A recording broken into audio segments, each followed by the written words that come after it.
চাঞ্চল্যকর অন্তঃসত্ত্বা হত্যার মূল হোতা গ্রেফতার।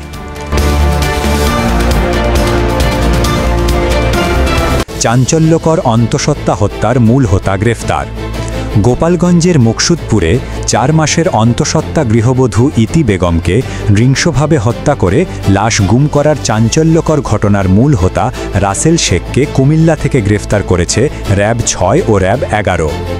র্যাবের প্রেস রিলিজে জানানো হয়, বৃহস্পতিবার 4 ডিসেম্বর রাতে র্যাব 6 সিপিসি সদর কোম্পানি ভাটিয়াপাড়া ক্যাম্প এবং র্যাব 11 সিপিসি 2 কুমিল্লার একটি চৌকস আভিযানিক দল গোপন সংবাদের ভিত্তিতে কুমিল্লা জেলার দেবিদ্বার থানাধীন চরবাকর বাজার এলাকায় বিশেষ অভিযান পরিচালনা করে। এ অভিযানে মুকসুদপুর থানার ইতি খাতুন হত্যা মামলার এজাহারভুক্ত মূল আসামি পলাতক রাসেল শেখকে 30 গ্রেফতার করা হয় এবং পরে তাকে মুকসুদপুর থানায় হস্তান্তর করা হয়েছে।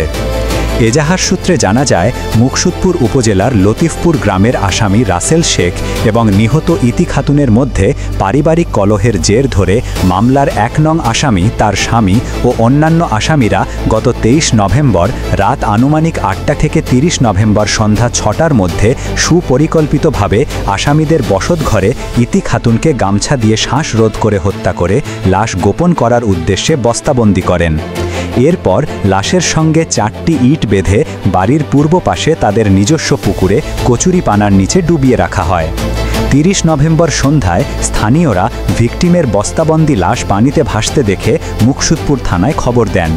পুলিশ ঘটনাস্থলে গিয়ে লাশ উদ্ধার করে থানায় নিয়ে আসে। পরে ভিকটিমের ভাই মো সেলিম 37 বাদী হয়ে মূল আসামিসহ অন্যান্য আসামিদের বিরুদ্ধে হত্যা মামলা দায়ের করেন।